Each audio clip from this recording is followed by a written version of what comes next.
What is up, guys? Welcome to episode 22 of the Fielder's Choice podcast. I am Dan Field, all the way to the left, Matt Giblin, and in the middle, a very sleepy Mrs. Angie Santamaro. What is up? 22. How we doing? Yep. Oh, You awake, Ange? 20. doing okay. Doing I'm all right? trying. Hanging I'm in there? trying. Obviously, Hanging this in there. weekend was the 100-inning game. Angie was once again a trooper, doing all 100 innings. We just woke up a few hours ago, right? Correct. Yeah. Gib made I've an woken up in appearance. spurts throughout the day. Yeah. Yes, you did. Right. I made a double appearance, Oh. including a 2-hour session umpiring for our man, Mr. Walter Benson. Yes, Yep. you did. Mm-hmm. Ange and I umped the 5 shift. 6 of us. Yep. Didn't really have to do much. Yeah. Stand Which will there. probably never work again. Yeah. So it was just, we looked good. We looked good. We looked good, indeed. Speaking of, Yeah. So we got some good pictures from the event. There's the Some great third pictures. base crew. I would agree. Yeah. You got me Yep. and Angie umping. That one's great. And we had That's a good one, right? Yeah. Yeah. We had a little bit of everything.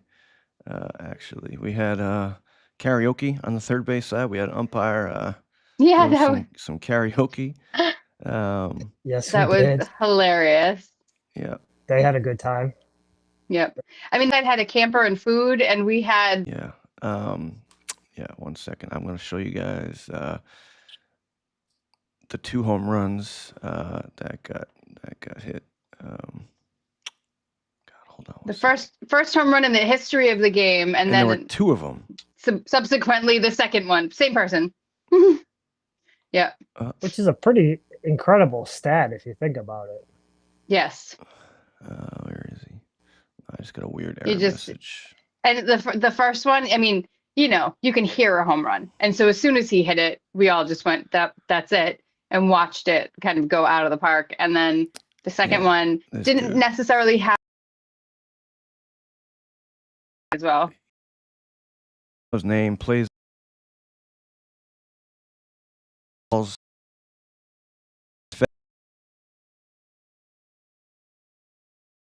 Looking back, he's crushed home. Looking back to see where that landed, I think it was still going Yeah. at that That point. looks like Scott Leslie in front of you. Yeah, we were both. That's Scott Leslie in front of you, and Tyler in the white behind you. Yeah, we were both. And did Franzi give him up? 'Cause Franzi I gave up believe one he of was them. Yeah, talking yeah. to me. Yeah, Franzi Yeah, gave he up was one talking of them. to me about one of them and said that it was one of the furthest balls he's ever seen Yeah. hit off him.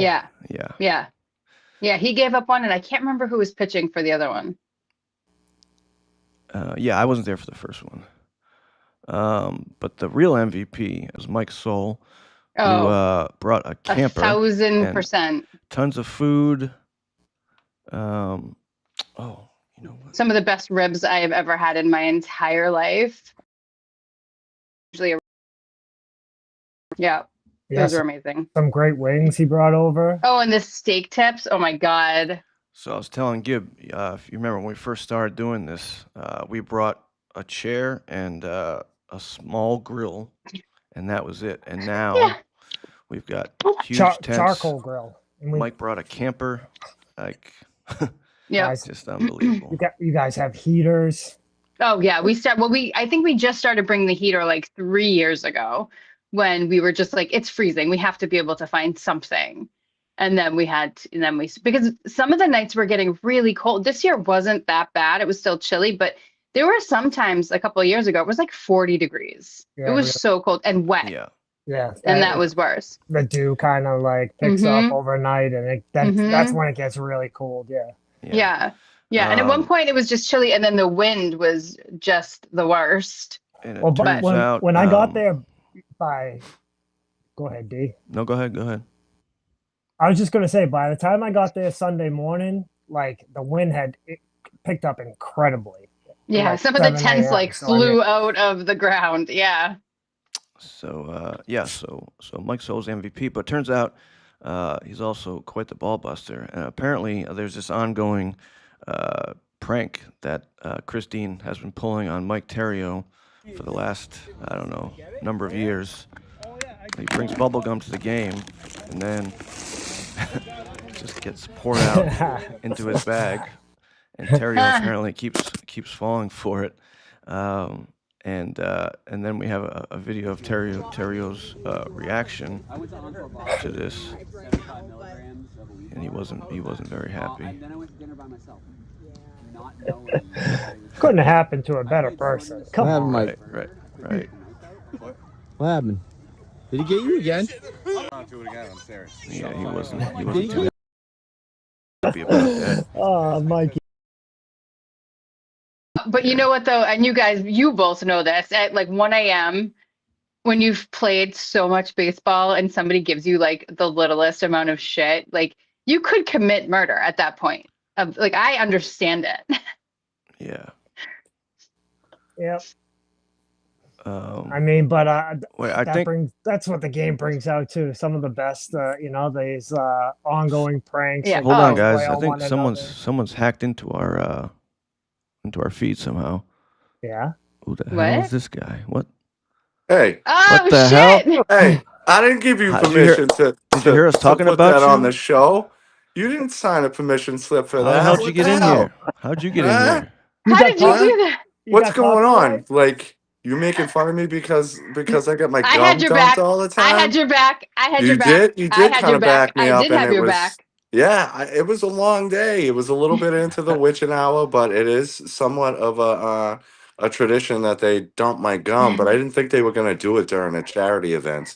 So you caught me at my worst moment. It was pretty fun though. It was a great time. Thanks to everybody who put it together every year. Angie managing the first base side, and Brett on the third base side, and Kevin and Gib umpiring, and actually coming up and playing, Dan putting time in and stuff like that. So Yeah, it it's a was hell of a great. game. Yeah, and again, just to reiterate on Mike's tool, he really was the Oh. MVP, and Yes, he everybody was. got to eat some Yes, he food was. and stuff like that. So Mhm.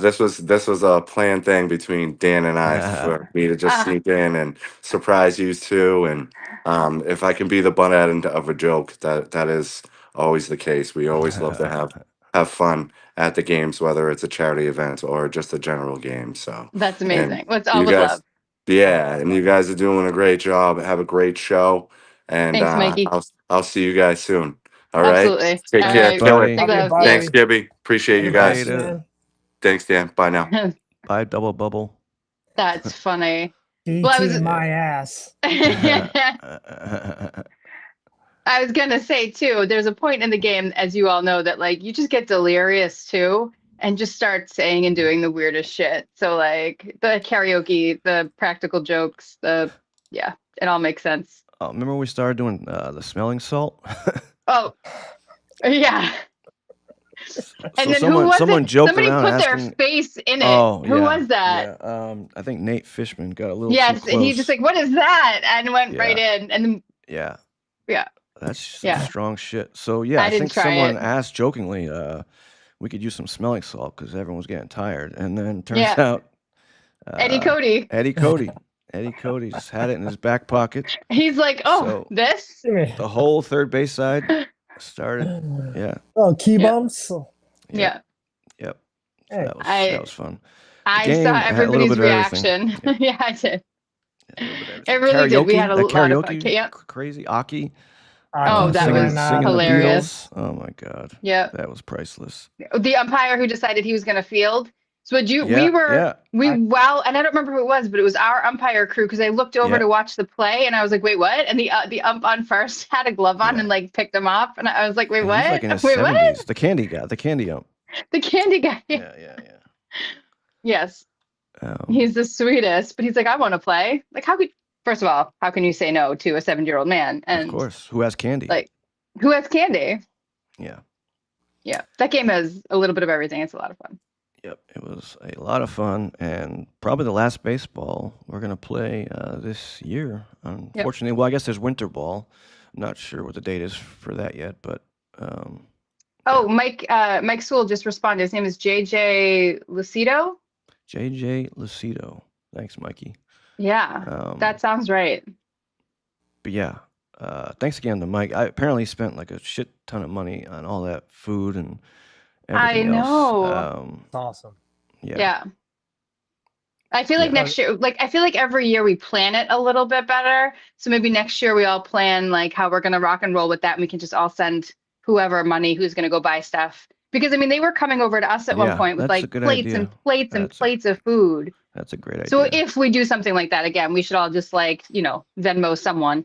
If we do something like that again, like this isn't gonna happen again next year. No. I mean, like if the person who had brought the camper shows up with a camper and the grill and like all that stuff again, you know? Right. Well, I'm sure that'll be Mikey. Yeah. Because not everybody does it every year. So you never know who's going to be back and who's, That's so, true. That's true. if it happens. But yeah, it was a fun time. Unfortunately, only got through 93 innings because of the rain. Angie got some great news coverage on the different local news stations. Posted one of them on our Facebook page. But yeah, always a good time. D, Always a good most time. importantly, we're forgetting one thing. 22 years doing this, and just about what, $1 million raised? Yeah. Give you a good point. Got Yep. to be over the $1 million mark at this. I know it. This point. I know it's close. They were right there, but it's pretty awesome. Yep. Yeah. Yeah. Regardless. It's really great. Yep. It's really great. Yep. And like Raz and those guys, Rich Kennedy and Walter will tell you, like, that money is going to some good use, and they've done some incredible things. So, kudos to all those guys who came out, played for what, an inning, 10 innings, all the umpires, the different shifts, the whole game was covered. Yep. Well, the doctor who throws out the first pitch, and I don't know why in my head I'm just realizing his name is Doc Brown, like from Back to the Future, but Dr. Brown. Love it. I just realized that. Love it. Well, he threw out the first pitch and he said, like, you all don't realize kind of like this is the money we get directly and what we do in the lab with it and how far it goes. And, they've made some really amazing progress. So I think we all can walk away feeling really good what we did, but also, and I think I said this earlier, it's a family reunion for a lot of us, right? Like we've kind of created this very funny misfit family that gets together and has its reunion for 2 days of baseball. So yeah.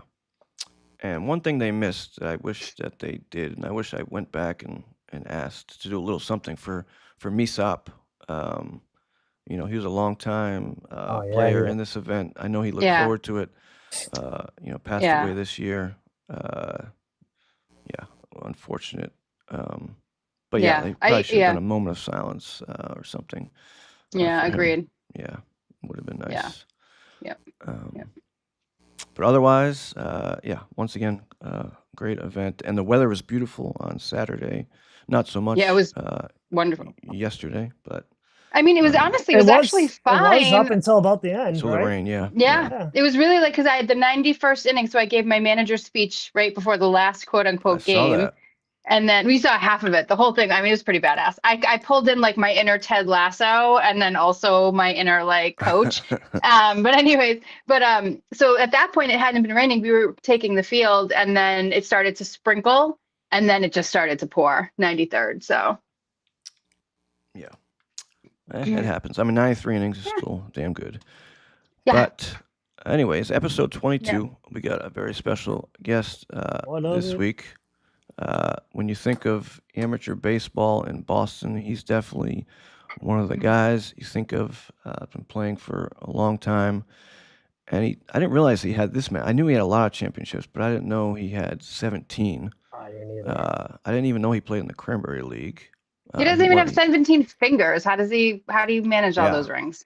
It's crazy because he's been playing for 17 years, and he's won 17. So that's a good ratio. I'd say it's a damn good statistic. A pretty good ratio. But he needs no introduction. You all know him. One of the best hitters Boston amateur baseball's ever seen. Former draft pick of the New York Mets back in 2006. Ladies and gentlemen, welcome to the show, Mr. Teddy Dziuba. You gotta do it more often, guys. By the way, I finally learned how to pronounce your last name, and I apologize for botching it. You and everyone else. So, way worse. Don't worry. so what Everyone is else it? in our Yeah, league. because everybody says it Dziuba. differently. It's Dziuba. Okay. I've always said Okay. Zuba. I've heard them all. I've always so said, yeah, don't feel bad. Yeah. Dziuba. Well, Okay. I'm glad you corrected us at least. That's good to know. And hopefully people remember now. What's up, guys? What's Oh, up? Teddy. What's up? Yep, just like I said to them, I might only be on 50% today, but we'll try. So of those 17, how many rings do you got? I got a nice ring box full. I'm probably around 10. 10? Yeah. So, I don't know if you know this, but I've told other people. I used to work with Matt Deeb, who was on that Ala Brandeis Deeb. team, and every Al year Brandy legend. I'd walk over to his desk and he's picking out a new ring. I'm like, you bastard. Oh, the ball player too. Oh yeah, That's hilarious. yeah. I'm trying to get Give him him to my best if make you a see him. I haven't seen comeback. him in a while. I haven't talked to him in a little while. Every year I try and get him to make a comeback. I know he's close with Lembo, but if Lembo hasn't been able to, bring him back, I don't know who would. But yeah, good ball player. But Teddy, not that you need an introduction, but if you could, introduce yourself and tell us a little bit about your baseball background, how you got started, all that fun stuff. Yeah, I guess the big thing is Babson College. I really owe everything good in my life to Babson. I was a pretty good ball player in high school coming out of New Jersey, but all the D1s, I'm 5'7" and I can't run them. I never ran a 60 at any of my workouts because it was just going to be embarrassing. So I could hit the ball a little bit, but none of the D1s were going to give me any time because you know how that goes. So I went the D3 route, and Babson was just the perfect fit for me. I actually remember when I was on my recruiting trip with my dad, we pulled up to the baseball field, saw that little short porch in right field, 324 to the power alley, and we knew it was a good school, but we're like, yeah, we're going here. We're gonna play some baseball here. So that really kind of put me on the map. Matt Noon is the best guy on the planet. Played for him for 4 years. His first year at Babson was my first year, so we kind of came in together. He kind of inherited a program that wasn't his, but over the course of my time there, he really built it up, and we did got to the NCAAs for the first time ever, and Babson is really what kind of call it big fish in a small pond. I got to play in the Cape League. I got to hit a couple dingers and kind of get out there a little bit. So I really can't say enough good things about Babson. My wife, I met her the second day at campus. I've been with her for Jesus That's Christ. amazing. Oh, I didn't know you guys met. So Okay. September 2002. What year is it right now? So that's 23 years we've known each other. Wow. So, married for 16. So I mean, I got a 5-year-old son, TJ, who you guys will know from he's running around the ballpark. Like it's without Babson, I got nothing. So that's really where my baseball journey began. Played very little for the New York Mets for 3 years. So we don't really talk about that stint. But you still played pro ball for the New York Mets. Like Hey, listen, that is not. I got to hear my name called on draft day. That was really the highlight. It was all downhill from there. But plenty of good memories from my time in the Mets system. I'm not going to complain. But and then God bless, we got to play in Somerville for the Somerville Ala Brandies when I started playing amateur ball. And I mean, amateur baseball, you guys know because of the podcast and everything you guys do. Like it's really been like our life's pursuit, right? Like we don't spend any time doing anything else other than maybe eating a salad here and there to try and get ready and be ready to rock, come springtime. Like this is what we do. So I take, as you guys know, I take my baseball very seriously, and I've been playing with guys. You guys have seen the rosters. You guys know the names: David Lightbody, Mike McGuire, Juan Parra. Like these are guys that I would take a bullet for, and without them, I'm not going to keep doing this. Like it's too much fun when we kind of have that core unit together, doing it. So I've been blessed to be surrounded by really, really not just great ball players, but good people, good human beings. People. We're godfather to each other's kids, and we take care of each other, that kind of thing. Like it's great. And I don't intend to stop anytime soon. Maybe not 3 teams anymore. Maybe 2 next summer. I know my wife would probably prefer that I kind of ease up a little bit. But I can't say enough good things about all the baseball around us and all the people we played. I hope I've put a little more good into the amateur baseball pool than bad, because we all know there's some of those rivalries that get a little testy come this time of year. But like they do. The 38 plus championship this year was just a great example. You know, Cardinals, Bulls, two really, really good ball clubs of, you know, gentlemen ball players going at it, and that's what keeps me going, stuff like that. So it's been a lot of fun. Yep. Awesome. And did your dad play ball? Sorry, Dan. No, go ahead. Dad wasn't a ball player. He was a track guy back in New Jersey. But I mean, just he and I started collecting baseball cards together when I was 6 years old. You know what I mean? So it was always a baseball thing between the two of us, and my grandmother driving to games, you know, all the way from Jersey to catch, you know, a 3-game series on the weekend at Babson. Like, that's the stuff you remember. You know what I mean? Yeah. So, you know, that's awesome. And my dad's 68, so if he's not at a slot machine right now at Mount Airy Live, he's probably watching this podcast or watching one of Dan's broadcasts, one of the playoff games. He still loves watching his son play, as we all do. You know what I mean? So between him and my brother-in-law James Crampton and his parents watching the game, to still be able to do that at 40, that's a blessing. You know what I mean? Like, I still get to play a kid's game in front of my father. It's wonderful. Yep. And by the way, I didn't have to broadcast the 28's finals for the first time ever. Wow. Yeah, shout out to Roz and the Somerville Senators. Great championship. Thank you, buddy. Very, very proud of you guys, buddy. We expected to see you there in the finals, but you know. Next question. Moving on. Next question. So when did you think you might have a shot at making pro? Was it not till college that you really started like coming out as a player? I have the utmost confidence in my own abilities. So I've always been a guy that kind of toes the line between confidence and cockiness. But even when I was going the D3 route and, you know, I had no D1 offers, I was thinking to myself, I'm the best player on the field. So like I always kind of thought like I was the only guy that thought that. So there was nothing to back that up. There's no reason why anyone would think that I'm you know, going to go on one day and, you know, hear my name called on draft day. But I went to Babson with the thought of, you know, one day playing after college. I really did. And that sounds silly in hindsight, but I just kind of had that focus. And then I had a really good year my sophomore year. And I got a cup of coffee in the Cape Cod League, which was, you know, I literally played one game and then went to the NECBL. But being around those ball players, hitting batting practice with guys from LSU and Georgia and, you know, Tulane, you know, these big programs, then it was like, oh, I can do this. Like, I know I'm at Babson, but like I'm hitting dingers in BP just like these guys are. And, you know, it was funny. Lou Merlone came down to a game one day and he was just hitting BP with us. You know, guys come in and out at the Cape. And, you know, he comes in, does his little dog and pony show for 5 minutes. But I'm sitting there as like a 19-year-old kid watching Lou Merlone hit batting practice. And granted, this is 45-year-old Lou Merlone years after the pros, right? So I'm watching this. I'm like, this guy stinks. You know what I mean? He's just like he's like flaring balls to second base right now. I'm hitting dingers. Like this is Big Al. Listen, baseball is a hard game. So when you finally get into the rhythm and you're like, oh, I belong here. I'm in the mix. That's really when it kind of took hold. And then my junior year was when I had a really good summer in the Cape. Hit a bunch of home runs. Hit a walk-off home run against Justin Masterson. The scout that ended up drafting me was at all 3 games where I hit home runs the summer I was in the Cape. So that's just luck. I mean, I didn't do anything special other than just, you know, be in the right place at the right time.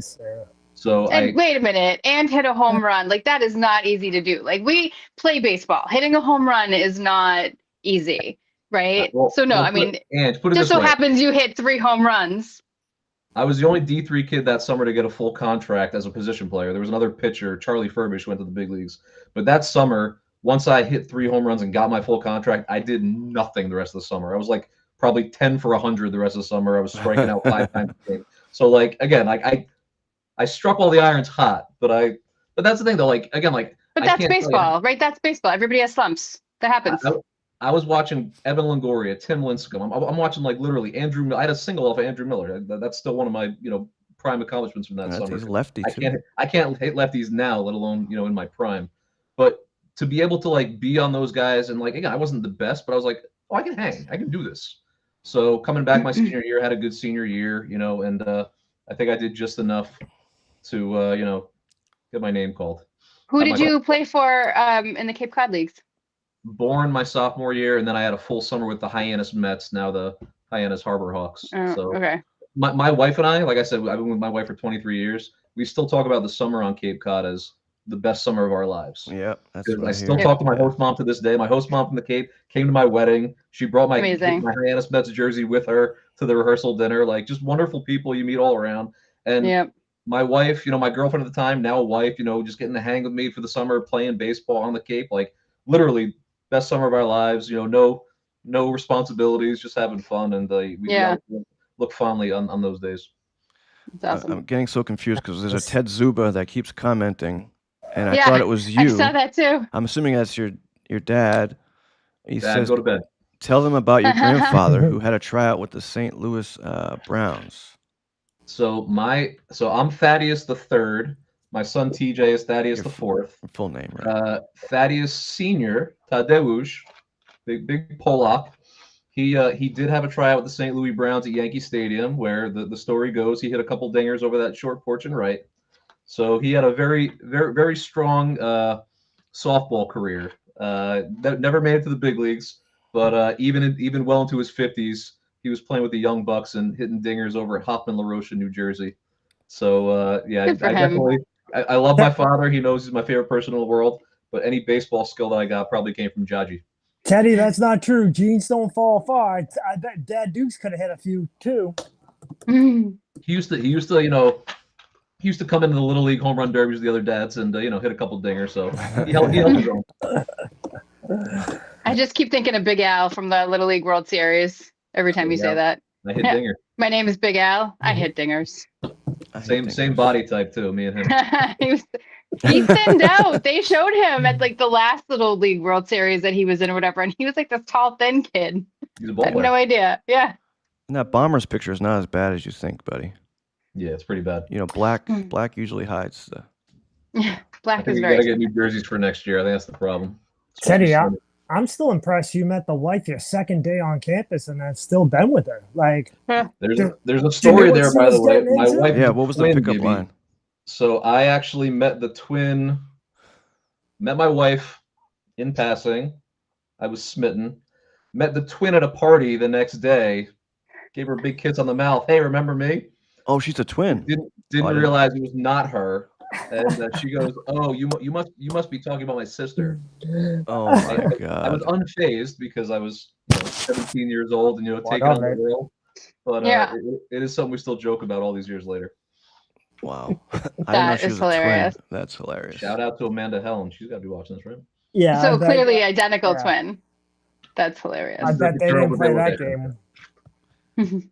Yeah, I'd be messing with people all the time. My dad was all the time. Twin. Are you kidding? 23 years. I'm still waiting for them to pull the switcheroo on me, Dang. Yeah. I love the videos when they do that to the babies, and then the babies like can't figure it out, and they're like so weirded out by it. It's hilarious. But going back to Babson, so you were actually inducted into the Hall of Fame, and they recognize you as one of the best power hitters in program history. You're ranked 4th all-time with 187 career hits. First in home runs, doubles, runs batted in, runs scored, total bases, walks, slugging percentage. I'd say was more than just hitting a few dingers. And then you got inducted into the Hall of Fame in 2015, which had to be a pretty cool honor. That was really cool. And Coach Noon actually did the intro to that, and I still get choked up thinking of what he said about me because Coach Noon just got me. You know what I mean? Like some coaches, coaches are basically, psychiatrists. They need to know, who to be, who to ride, who to kind of be hands off with. And like of all the people, like Coach Noon just he always got me. Like he's like he knew what made me tick, and he knew how to get the best out of me, and he knew what kind of leader I was. So and he really empowered me very early on to be kind of the player coach, like the guy, the coach is the guy that sets the lineup, runs practice and all that, but he let me handle my guys, and I always got along with the underclassmen and made sure, like, if you can contribute, you know what I'm saying? Like there was for me, it was never about seniority or hazing or giving preferential treatment to guys that have been there. It's like I just wanted to be around the best 9 guys every single day, and he allowed me to be a 2-time captain, which was very that to me was an honor, and the Hall of Fame, him inducting me, and I actually went in with Coach Gavoni too, who was my marketing professor at Babson. So the two of us to be able to go in was a very special thing. I had my family there. It was really, really wonderful. Awesome. Yeah. Yeah, pretty cool. Is he still coaching over there? Coach Noon is still coaching over there. Yeah, he is. Oh wow. Yeah. Yeah, Teddy. You know what? I met Coach. I was actually coaching at Westy, and he randomly called me up one day and was like, "Hey, you guys have similar colors to us. Do you want a whole bunch of equipment?" And I was like, "What?" Like, so all of a sudden he shows up, and I mean boxes of, like, you know, green and yellow and pants and old bats and cleats, and just donated boatload of stuff. And I talked shop with him for hours. You know, what a fantastic coach, man. You dude. Can't get me to say a single bad thing about Matt Noon. He's a special guy in my life. And even with the stuff that I'm doing with the Red Sox now is all Matt Noon. Him getting me into the Cape, like literally, I said it already once, but like I owe everything good in life to the friendships and the experiences I had at Babson College. And I literally, if I could do over my life, I wouldn't, because everything with Babson just made me who I am today. So very, very blessed to be here. Now, Coach Noon still throws batting practice to the Sox? He does. He's the old lefty ham and egger. So he just he goes in there. Obviously, like, you know, Babson is his first, you know, love. So he doesn't really commingle the two. So when he's in season, he's in season. He's not slinking off the Fenway. Like he's dialed in for the Beavers. But he's really like the mayor of Fenway. It's tough. Like when the team goes on the road, all the guys that are kind of left behind, there aren't a lot of baseball guys because all coaches travel, right? So like everyone's out there. So Matt Noon being kind of a local resource for the Red Sox for going on 20-something years now, you need a glue guy. You need a baseball guy that knows what he's doing, that can kind of oversee everything. And to this day, like he's just so well respected as just a baseball guy. I mean, he'll probably be doing that Fenway gig into his 80s because they just love him over there. Oh, I didn't know he'd pitch batting practice for the Red Sox. That's cool. Yeah, he was there on the. I mean, this is going on 2003 now, so he was there for the 04 team. He was there. What was the other one? 2008. I'm not a Sox fan. So you guys know the rundown better than I do. But 13, 18. Yeah. He's been there for the long haul. So then talk more about like what that has done to influence your game now, how you play now, how you get ready, how you think of the game, all of that experience that you had in college and what he taught you.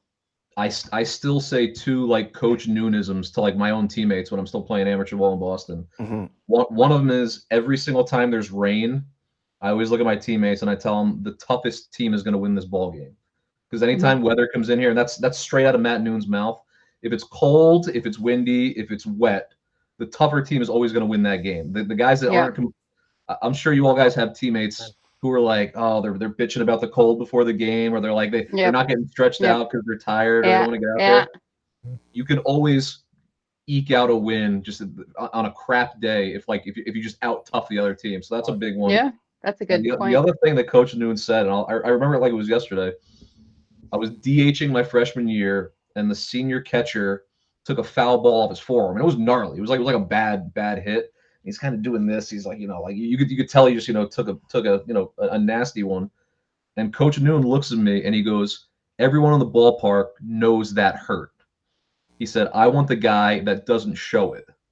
And to this day, if I take a ball off my nuts or if I take a foul ball off the face, I put my mask back on and I'm right down in there because the bottom line is this: like, no matter how much you or you walk around home plate, like everyone knows that hurt, and they're not going to assume it didn't just because you put your mask back on to go out there. So that was just one more. Like, I'm only 5'7". I'm not a tough kid by any means, but you can kind of grit through that stuff and be that guy. And I always appreciated that about him. Catchers have to be tough. Yeah, you have to look like a badass.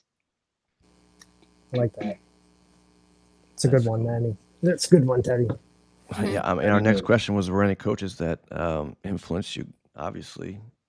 Yeah, listen, Matty Noon, I can't say enough good things about him, and he's been doing it a long time too. He's got an incredible long track record of winning. He's turned that Babson program into just an insane factory for Division III baseball.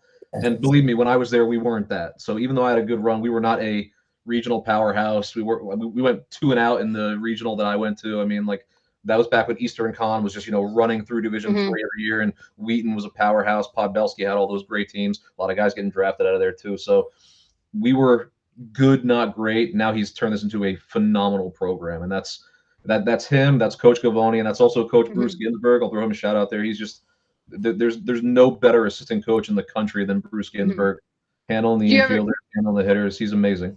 Do you have anything to do with that program now? Like, do you go and hang out with them or watch games or anything I used like to that? do like one workout a year, but they're they got like 50 kids this year. You know what I'm saying? Like they've got backups on backups on backups, and they've got an incredible coaching staff. Coach Noon knows that if he ever, I'm here if they ever need me. So I'm happy to get down there on a Sunday, return home, guys. But I'm selfish too. If I'm gonna go down there in March, I want to hit. You know what I mean? Like, I gotta get dialed in for my get season. my work in too. Yeah. He doesn't need some 40-year-old idiot, taking away hits from his freshman,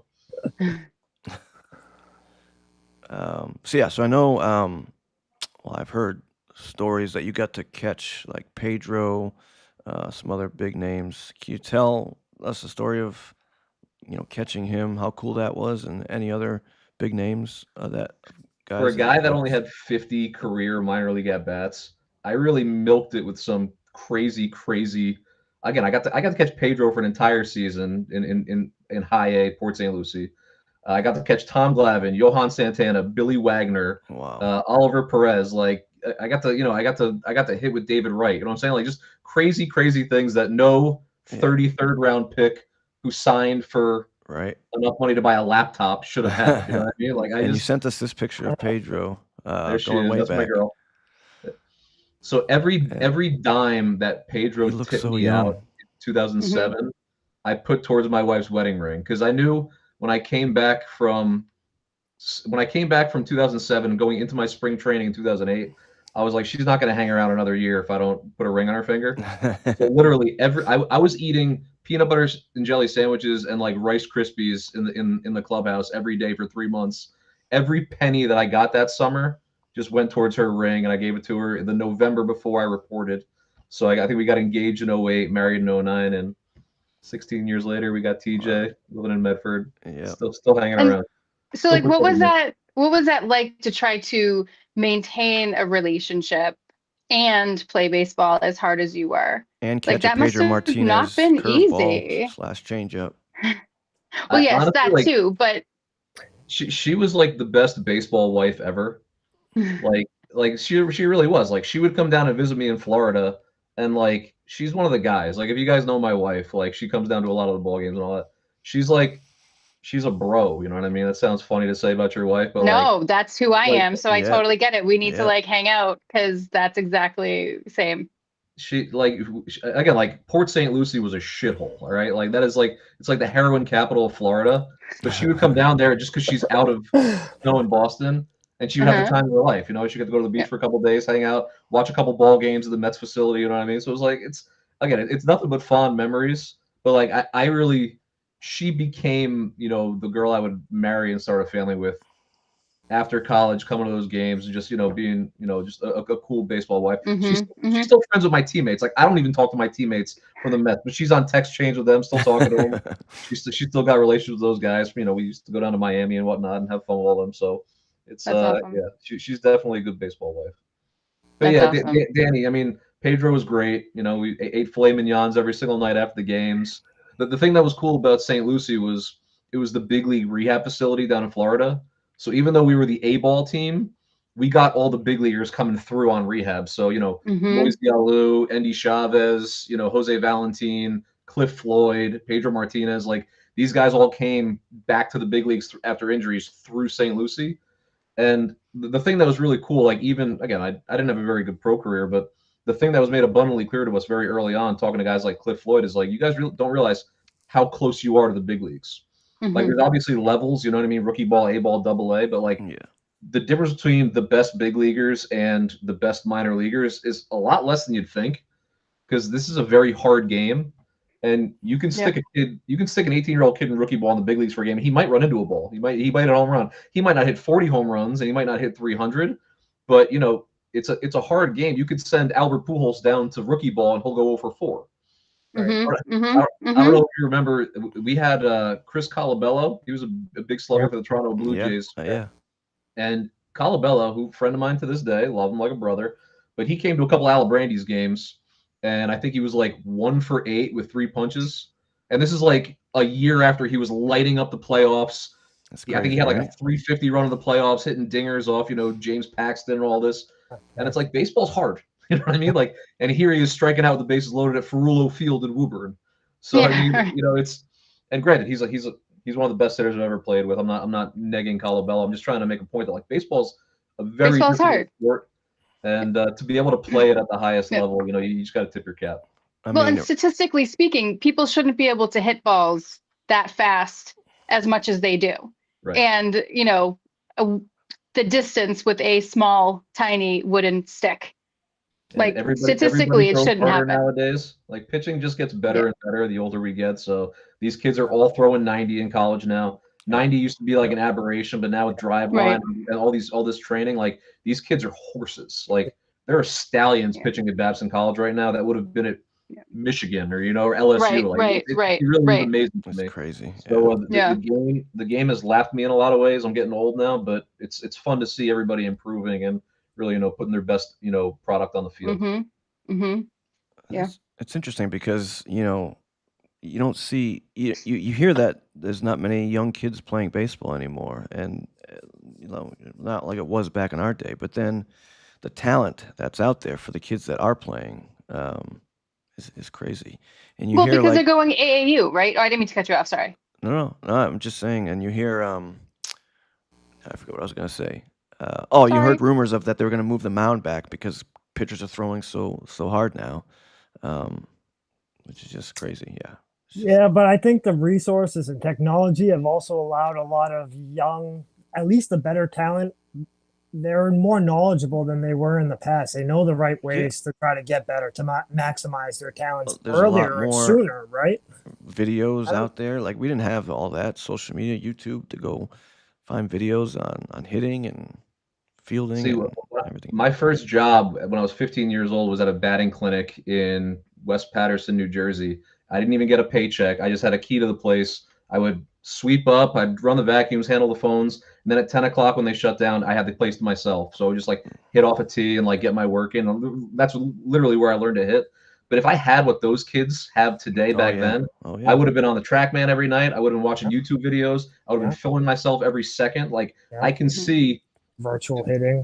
There's good and bad to it. The one thing I think is horrible is you ever see these kids hitting off a TrackMan, they swing and they jerk their head back real quick to see what their exit velocity is. That's what it's all and like about. I know for a fact I would have been that guy too. So like I'm not like an old man yelling at the clouds. Like I know that I probably would have been the exact same thing as a 16-year-old kid who wants to hit PRs and hit the hardest ball possible. Right. But I also do think that more information is good information. So I would have used that in a way to like there's nothing better than the feedback you get from hitting a ball off a tee off the back screen.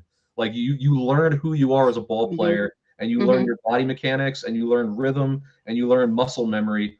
Just when it's you by yourself in a cage, nobody around you, no music playing, and you're just hitting 100 balls. And even when I'm with the Red Sox, I see these guys still doing it to this day. So there's something about the feedback you get, just backspinning a ball off a tee, and that never changes. Regardless of whether there's a TrackMan behind you telling you what your exit velocity is, it's still the same way of kind of going about it. Yeah. Yep. That's for sure. So who had the nastiest stuff? Sorry, Ange. Who had the nastiest stuff in the guys that you pitched? I'm guessing Pedro's probably up there, but I mean, I had Pedro on the downswing. Don't forget. So this is the end of his career when he was coming back from a torn labrum. Yeah. So I wasn't getting 98 Pedro with a 72-mile-an-hour changeup. Yeah. But he could still wrap his hands all the way around the baseball. So like crazy. When he would throw that change, it would just swallow up, like literally, like it would come out of his hand and just die. Wow. So I mean, that was fun to watch. But I mean, there have been there's a guy that I caught in the Cape League that you guys will never even know who he was. He was like a real life Sid Finch. His name was Jason Neighborball. He went to Georgia Tech. He was drafted in the 3rd round, even though he couldn't throw a strike. This guy threw 104 miles an hour. Jesus. Didn't know where it was going. He set a minor league record for like hit batsmen, wild pitches. Like the Diamondbacks gave him like $400,000 just hoping that he could like harness it and figure it out. Oh man! But I caught him as a 19-year-old catcher in the Cape League and was just blown away. I'm like, I'm not ready for this. Like this is just on a different planet. He didn't make it, but it was fun to watch. I think now working with the Red Sox, the guy with the best stuff is Brian Bayo. Like that kid, the ball just dances coming out of his hand, and he's young and he's talented, and I think he's got a long future ahead. But he can just do whatever he wants with the baseball. He's like a mini Pedro, but he throws harder, I feel. And he's got a little cutter that moves really good. Wow. Got to catch Jordan Hicks right after he got traded, so that was fun. You know, in middle of the work day, going on my lunch break to Fenway, catching 96. That was cool. That's awesome. Unbelievable. Yeah, a lot of fun. Yeah. So we're gonna get into that. You're the rehab catcher for the Red Sox, but I think we first wanted to talk about your amateur experience because I mentioned a whole bunch of championships you've been playing for 17 years. How did you first get started playing at the amateur level? Obviously, sometimes a lot of pros, once they're done, they don't want to touch a baseball anymore. I was one of them. No, I was so fed up with baseball that I was just like, I'm good. But in Somerville, in like the heyday of the Yawkey League, Friday night at Trum Field was an event. So like everybody in Somerville, they went to Peeny's Pizza. They grabbed a pizza. Oh, I miss that place so much. Well, they moved. They're just by Tufts now. Yeah. They would fill the stands every Friday night, and my wife being from Somerville, like it was an event. So the great Mark DeRoche, probably the best amateur player of at least of probably the generation right before mine, now a teammate of mine. I think he knew one of the Tony Alibrandi, the barber, and he had mentioned something to my future father-in-law Tom Helen, and they said, yeah, why don't you have Teddy come down, play a couple games. I did. I tore my ACL. So the first year I was with Alibrandi's was the first time I totally blew out. Oh man! But it was really good being around those guys, like being around young, hungry ball players that just love being there for the love of the game, all that kind of fun stuff. It reminded me, how great this game is. So 2010, I had my knee brace on. I came back after surgery. We won a championship, and it was just like we were good, man. Like Bernie Driscoll, shout out to Coach Bernie. He was a former coach over at Bentley University. Bernie just put a solid squad together, 1 through 9, great arms, and we just went on a run. And like when you're in that like that competition, I was probably 24, 25 at the time. Like there's nothing else that gets you going. You know what I mean? Like there's what gets the juices flowing at 40, guys. You know what I'm saying? You guys still do this. Like there's nothing out there. I'm a shitty golfer, so I mean that doesn't do it for me. Like there's nothing out there like being with your boys and beating another team and dogpiling at the end of the summer, and that's why I keep coming back. Like it took me a while because I was so fed up with baseball and how it worked out in the pros, and I was I had a job, I was getting ready to move on and all that, but it sucked me right back in from the get-go. And 8 years with Alibrandi's, and then finally old enough to join the Bombers. Like it's just being around those guys. That's what I look forward to now. So all good teammates, and we're still making some great memories. Yeah. The Doc was at the 100-inning game with his kid. Saw that. Little Mason, who's a ball player too, by the way. He's going to be good. No, he got in that bat. Nice. Yep. Yeah, he got in that bat, ran the bases. If you want to break Dad's records, you're gonna have to start early, Mace. Yeah, right. Doc's probably got 1,500 hits at this point, so I mean he's got a long ways to go. But Doc is timeless, and Doc is another one of those guys. He knows his body, he knows his swing, short to the ball, drop the hammer on it, still swinging that big old R161, big old barrel on it, and he'll probably be doing this into his 50s too, because he just knows the game, knows how to play. And again, if you guys have played with him or against him, there's no better competitor than Mark DeRoche. You're right. He's a great dude. So the Alibrandis, they were a dynasty. You won 8 in a row, but you have 17 championships overall in 17 years, which is quite ironic. I don't count those first 2 years. It's really since 2010. Come on. It's 17 and 15, Dan. Those first years I got hurt. That doesn't count. But I was also playing. I was playing for the Park League back in, when I was still in college. That's like 2003. Played for Cassell Club for a couple of years, before and after Pro Ball. So, you sprinkle a bunch of those years in. Like, I really consider my run starting in 2010. That's when I was like every summer, 30-plus games, getting dialed in there. Right. But then Mike McGuire, my guy, Mike McGuire, right. Yep. He was playing for the Bluefish or whatever the team was, based out of Brighton. He came over in 2011. So with the exception of that 1 year, we've been together on pretty much every squad ever since. Yep, and you'll be together in the BMBL Hall of Fame. Absolutely. Which we're going to get into. Congratulations. Absolutely. And Steve Busby, another one of your teammates. A pair of Suffolk legends right there. Yep. That's where I went. Some easy guys to vote for. And Yeah, I Busby's, tell you what, I know we'll probably get to it, but just while it's on the top of my mind, you ask, BMBL Hall of Fame, what does that mean? Mike McGuire said it best when I talked to him about it. I was like, what do you think? The fact that you get voted in by your peers, to me, is the big thing. Because, there's a million guys that are deserving, but there's only so many spots, and you have to really have, I don't even know what the rules are, 70%, whatever it is. But when you know that it's the guys that are around you that you play with all the time, they're the ones that, it's not some coach on the other team, or it's not guys. Drives me crazy when they do the awards at the end of the year in our leagues, because guys are always trying to jigger around, who gets voted for who and all that. Yeah. When your buddies vote for you, that means something. So that's definitely special, and to be able to go in with my guy Mike McGuire makes it even doubly special. Yep. Yeah, and Busby, who, like I said, you were teammates with, and he's the assistant coach over at Endicott, who had a hell of a year. Yeah. Yeah, we got to get him on the show. Prep, just another good baseball guy. Tough out too. I used to hate guys like him and JP Song and getting right on top of the plate. They swallow that inner half. You can't get a ball past him, and he just smashes balls down the right side. So another deserving ball player, and of course Cal and Sammy Steed. Really good class of guys to go in with. Yep. Those are some great dudes. So Absolutely. Those are our teammates, McGib and I, our teammates. It's a great class, well deserved. But I wanted to ask, so of those 17 championships, or 15, as you say, are there any that, Ange, wake up, Ange. I'm so sorry. I'm so fading. I'm trying. I'm fading. But you guys are doing great. Listen, if anyone's allowed to yawn on the podcast, I'm so sorry. Exactly. You guys are doing great. I'm just some of that smelling salt. No, I need to. I work tomorrow. I have to be around high school students tomorrow. Are you kidding me? You're gonna eat me alive tomorrow. But any of those championships that stick out more than the others? The most recent ones are always the one at the top of your mind, right? So there was an Alabrandi's team in 2013 or 2014 that to me was like the best amateur team ever put together. And there's a lot of names that a lot of the guys listening in today probably won't remember, but we just had a stacked lineup. Juan Parra, who's been an MVP in these leagues, was like our 9-hitter. So put it that way, like when Juani's the 9-hitter, like you're doing something right. Yeah, you are.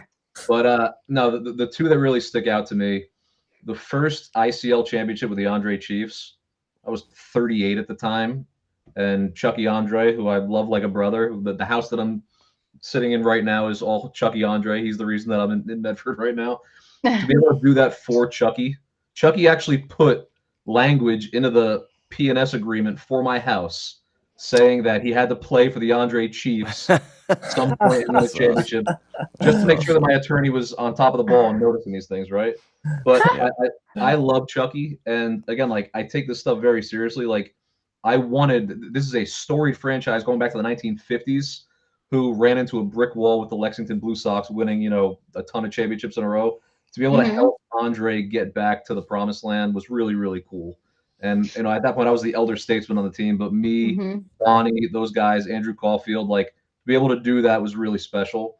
And then I'll just throw it out there. This year's Bulls championship was really, really special because Johnny Hayes, Joe Chiodo, Kevin Lyons, these are awesome dudes. Dave Frisch. Those are some good guys right there. I'm the new guy on the team, right? So I'm only 40, so I'm kind of the young buck, right? But me and my brother-in-law James Crampton coming in here and playing with just a great group of guys. And listen, I love my pitching staff. I love them. They're great dudes, but we're not Yawkey. We're not like the Cardinals just have arms for days. Well, you guys got the Yawkey in the finals. You gotta come ready to play when you're facing down 3 aces. Shout out to Johnny Medina. I've been playing against Medina since the 28 plus days with the Havoc, now with the Cardinals. Again, like monster arms here. Okay? Like that team, you guys know, like playoff baseball, the best pitching team is gonna win.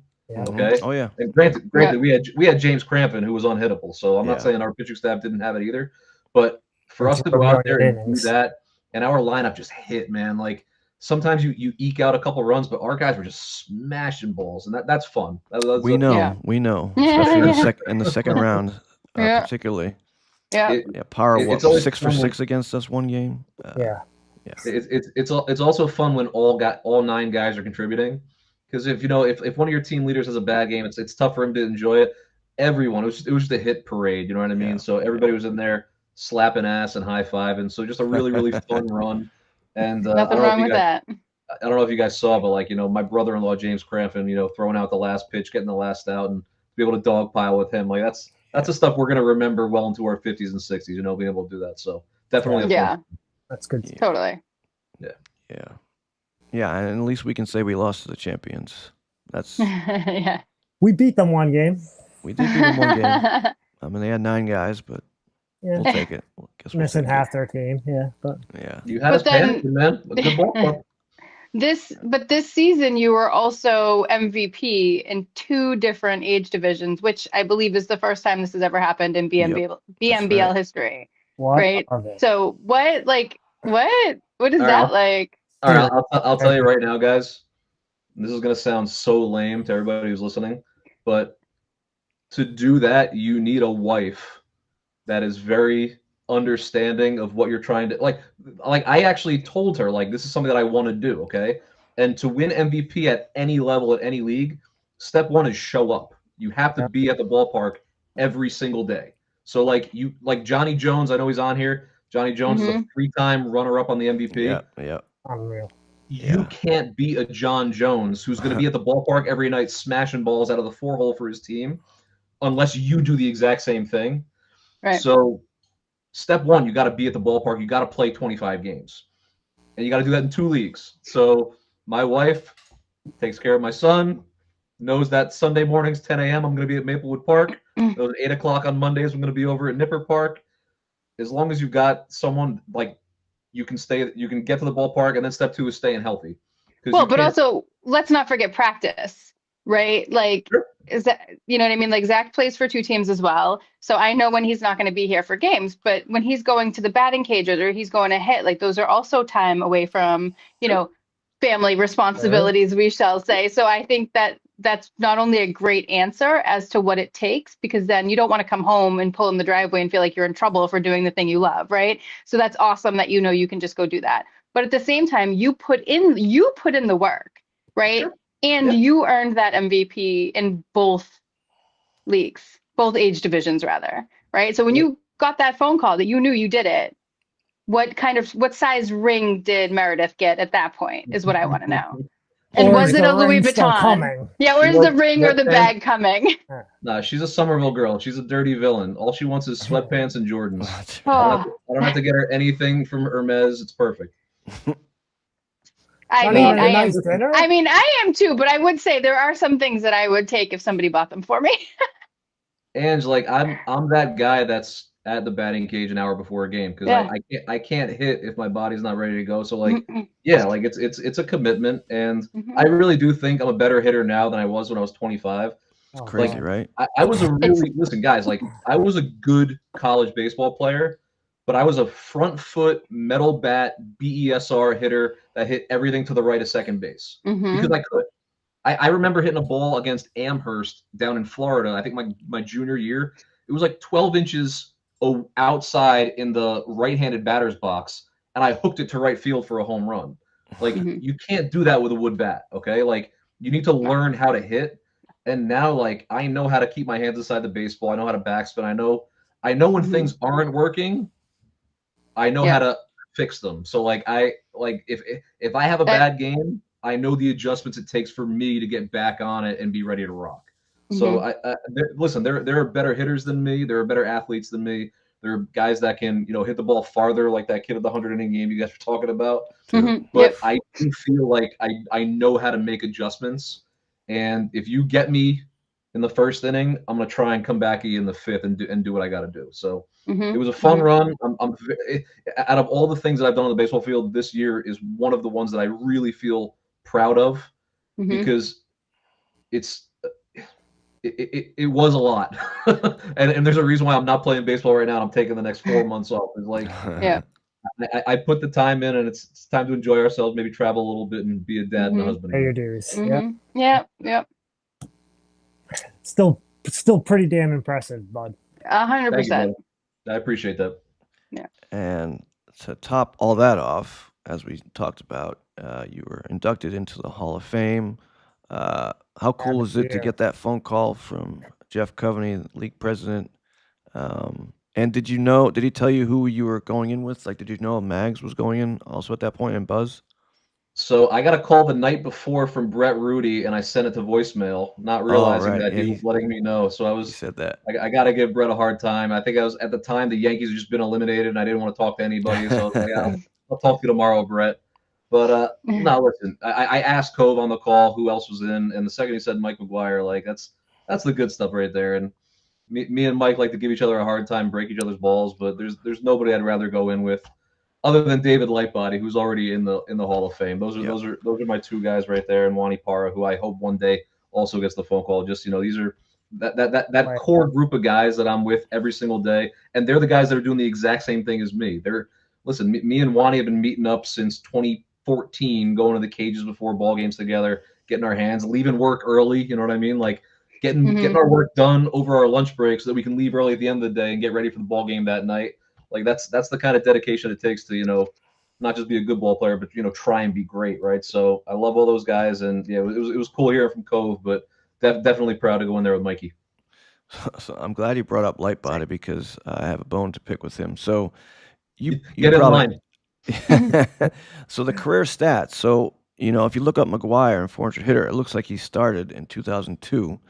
So apparently, what Lightbody would do is say Joe Schmo started playing in 2002, and then McGuire came along in 2013. Instead of creating a new player in 400 hitter, he would rename Joe Schmo to Mike McGuire, which of course messes up all of the career numbers. Right. So when we're putting together the balloting, I think he's a career 350 hitter when he should be like a career 800 hitter because he's got 10 years of guys that hit 200 on his stats. Yeah, right? And his numbers ended up being better, but it just threw off the career numbers. And I'm wondering how many guys did he do that for? Where so Dave inherited the team from another baseball legend, Stan DeMartinez, and Stan DeMartinez, who is a wildly successful gym owner, entrepreneur down in Florida in the Atlanta area now. He was the guy that would just write over someone because I don't think he even knew how the internet worked at the time. You know what I mean? So getting these guys to put in a 400 hitter lineup was asking a lot. Yeah. We've tried to clean it up with Brett Rudy, but once it's kind of hard coded in there for years, there's nothing you can do. Yeah. So I know Mike's not happy about that, but mine's clean, and I love looking at my career numbers and getting. Anytime I add a new team, adding it on there, there's nothing better, man. I was a stat rat as a kid, so getting to see that, it's fun. Yeah, just ask Terrio, who's on 800 teams. Yeah, he's got a laundry list. His goes all the way down there. Like he's a good kid. So do you have any thing you do? So you said you go to the cages beforehand or you take some practice, but what kind of superstitions or pregame routines do you have, and what have you stuck with? If you guys see me anytime I go to the plate, I've got a very very specific routine of taps on home plate. Been doing that since I was about 14 years old. People think it's like an autistic tick. It's not. It's my way of kind of zoning in. Finding out. That's really the only one that I can think of that's anything significant, but ball players can certainly be superstitious. You are all snap, very superstitious. That finger snap you do a lot. Yep. Is that just like a that's just me peacocking out there trying to get Love it. I'm pretty vocal. I like getting my guys fired up. I like getting in the game, so yeah. I mean, catchers try and dial in you need to trick yourself in little ways like that to be dialed in every pitch. Yeah. Or else, after 60 games, you're probably falling asleep out there like Angie. I would say I have been to probably, maybe not as many as Meredith, but I've been to a ton of games since 2016, since Zach and I first started dating. And I will say there's a handful of you guys that have a very specific routine when you first get to the plate. Jay Hussey is the first one that comes to my mind. He has a very specific thing that he does when he comes up, and he does it every single time. But there's a few of you that have that, and I love it because that's what real ball players do. You guys are all real ball players. It's awesome. We should check out Wani. Wani gets those. He gets those Puerto Rican knees and hips going. He's got a little split you know he's locked in when he's getting really, really into it. So it's that time of year. Marcos Reyes does it too. He's on the Red Sox this year, but he'd been playing with Zach in I think like 2016, 17 on the Dodgers, or no, I think they were the White Sox still. But he's an amazing ball player. But he's also got this like very Dominican hip thing that he does, which I love. But yeah, it's very, very noticeable. Love me some Wani. Yeah, so we should get the batting stance guy to like come check out our games and then like imitate all of us. That would be fun. Hilarious. So a lot of people may not know this. We said it earlier, but you and I found out this year. You are the rehab catcher for the Red Sox. How did that all come about? So Matt Noon, we mentioned before. Matt Noon's been a batting practice pitcher for the Red Sox for 20-something years, and I did it off and on 3 years ago when James Paxton was on rehab, and they just.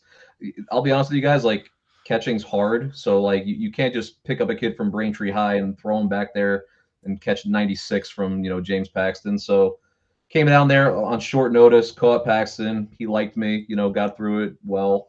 Caught a couple other guys, just one-off stuff, when they needed someone. Last year, maybe 6 or 7 times, helping out, Liam Hendricks, Tanner Houck, guys like that. This year was really the year where it became like a regular thing because so many guys were hurt, right? So I mean, there were so many guys on IL this year that they needed kind of a local resource. So again, like I'm not a salaried employee. I'm not getting a World Series ring next time they win it, but I'm the local guy who's close enough near Fenway where they've got 3 or 4 guys got to throw. Yeah. I get the call, and it's been a lot of fun. Like they usually when the teams when they go on the road, they take the bullpen catchers with them, so they don't have anybody at home that can do it.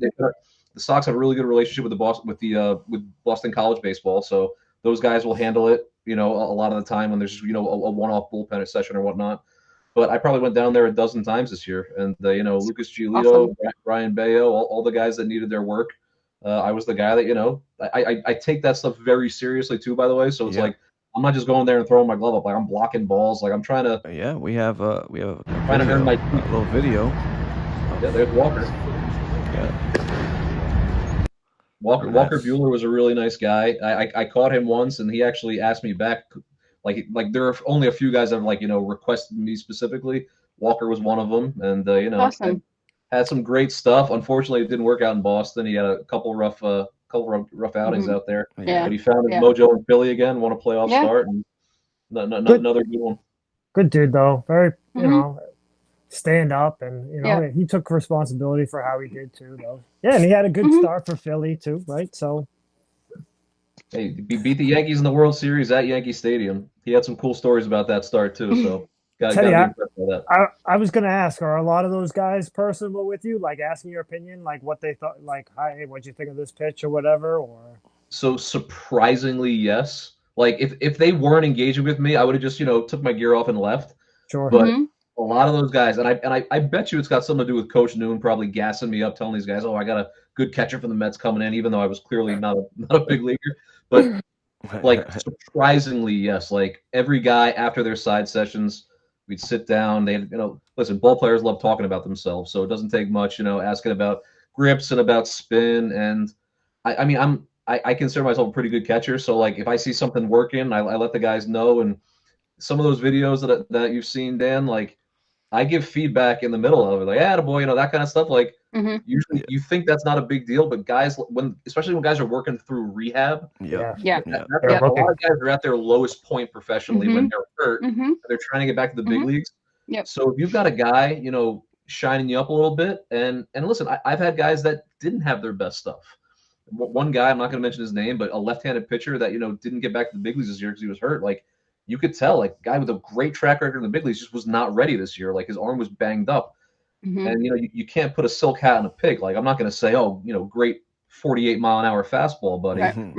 But when you've got a guy coming back from rehab and he's got his stuff there and he's mixing in a couple pitches and he's snapping off a good cutter, I'm gonna gas him up a little bit and, maybe they take that in their next start or their next game. So that's I take that very seriously, and they made me feel like I was one of the guys. It was pretty cool. That's awesome. That is awesome. But sometimes I was going to say, just getting a reminder too, right? I think that sometimes as players, whether you're pitching, catching, or hitting, right, you might just slip and stop doing kind of like a basic thing, right? Could be anything. And then, just get the reminder like, hey, you're not taking a full load, right? Or your hands, you're casting. And sometimes you're just like, oh, right, because you're focusing on whatever other thing. So I love the feedback. And as a catcher myself, like I would love giving feedback to the pitchers and they would just tweak it, just tweak a thing or do a thing or calling games when you had a pitcher that really trusted you. So I think that relationship is really important.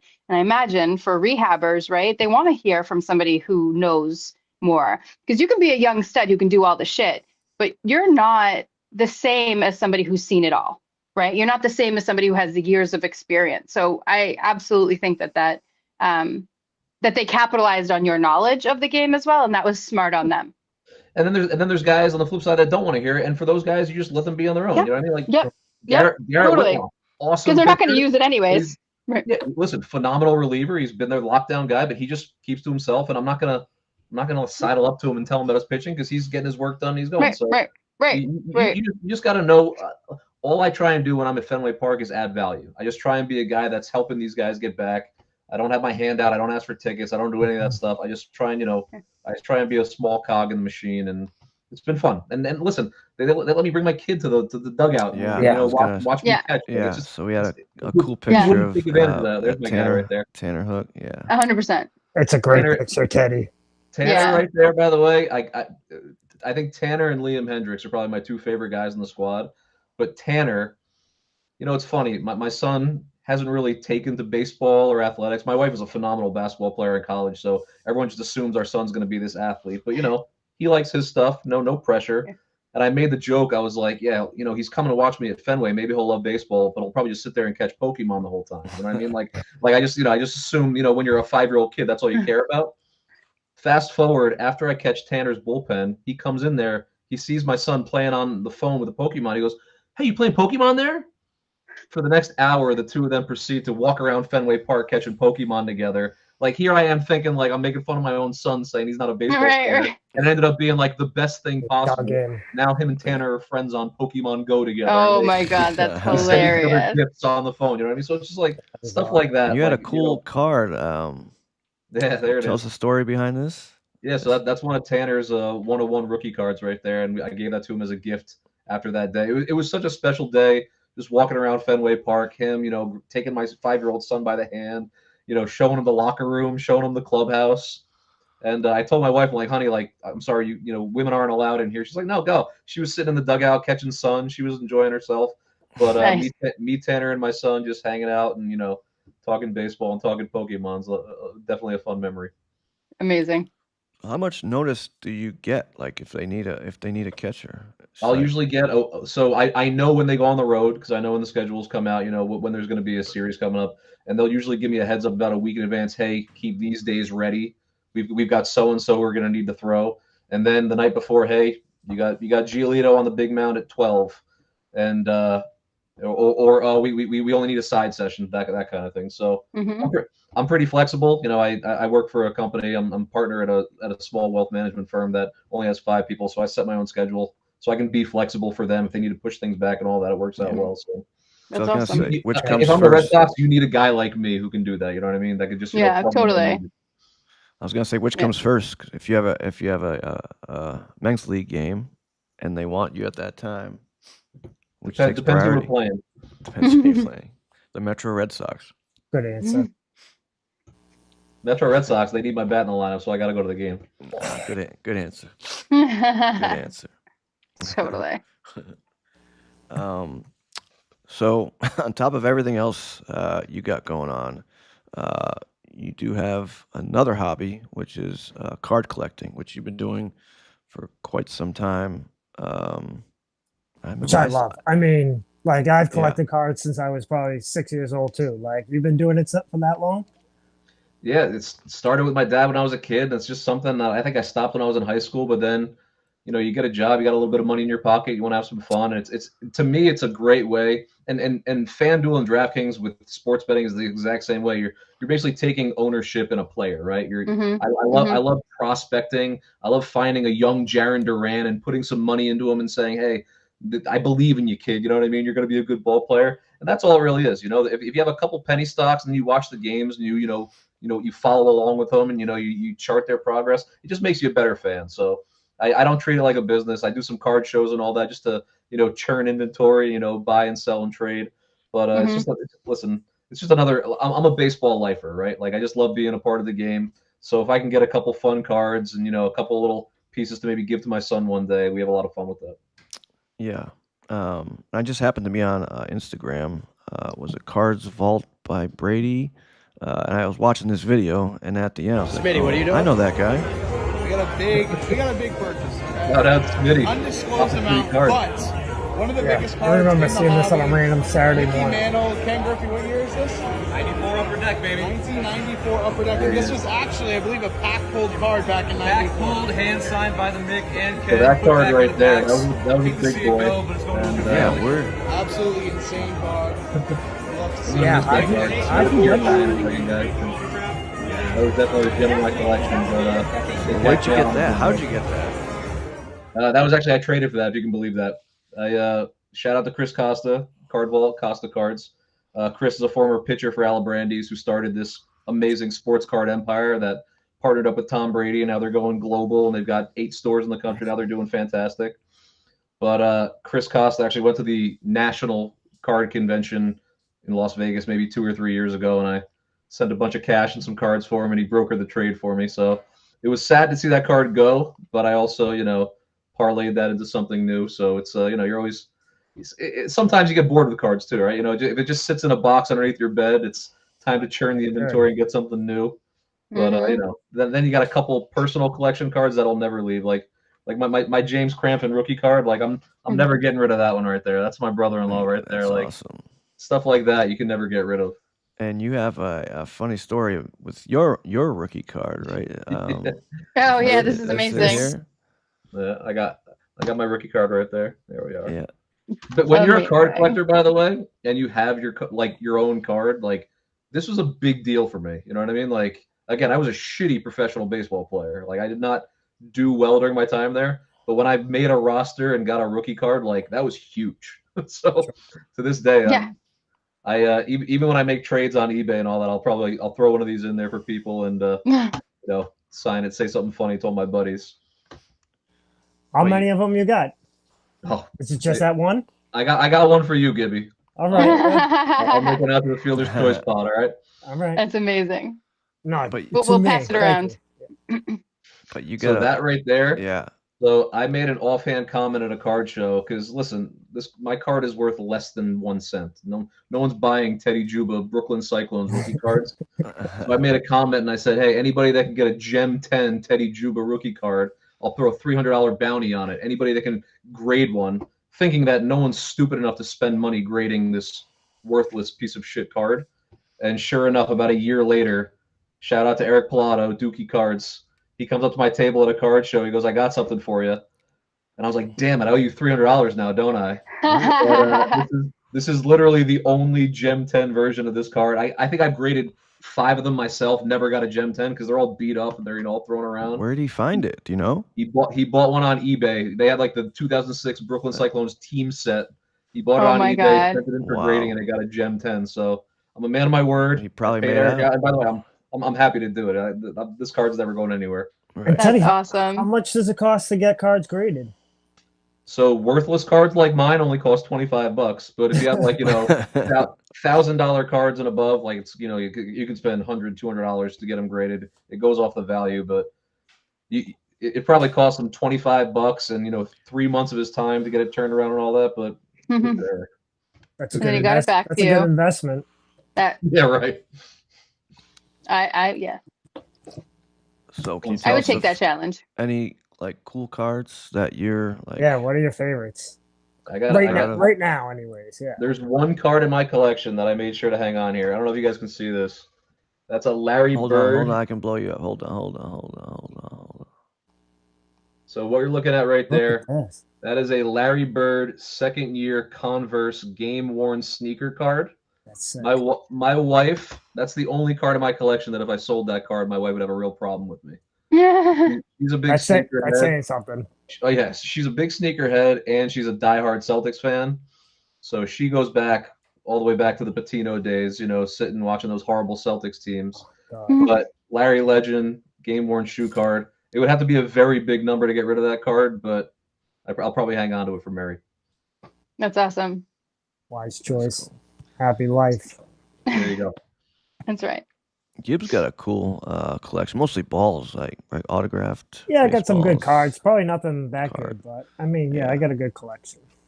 I started Next in time I'm doing a 86. show, Gibby, I'll hit you up. We'll swing Yeah. by. I'll get you all set up. We'll get you some fun stuff, buddy. Yeah, I want to look. Yeah. That's awesome. Apparently, Pokemon cards is where it's at. Maybe your son's onto Mhm. something with the whole Pokemon thing. Hmm. Not So taking my money. That stuff's too expensive. So It's it a blew rich up video during game. COVID, right? Didn't the whole card? Yeah. Big time. Yeah. Yeah. Yeah, I'm I sure mean, you- we used to run down the corner store and get the Beckett's and like check them out Oh, and yeah. stuff. Yeah. Oh, Absolutely, yeah. those days are long gone now. Oh yeah. Yeah, you can't get a box anymore for under $100, $200. Like there's no Right?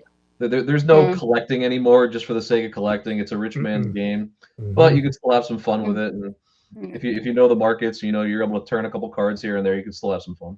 Yeah. It's funny because I'm sitting here and I'm not kidding, there's like 2 piles of cards, like literally right next to Zach's desk. He just loves to buy them and look through them and see who he got, and then like all Yeah. that. But we also have baseball cards all over our house, Everywhere. as well as Pokemon cards. They're Let me know everywhere. who, let me know who Zach's into. I'll set them aside for him. I'll get him a couple nice ones.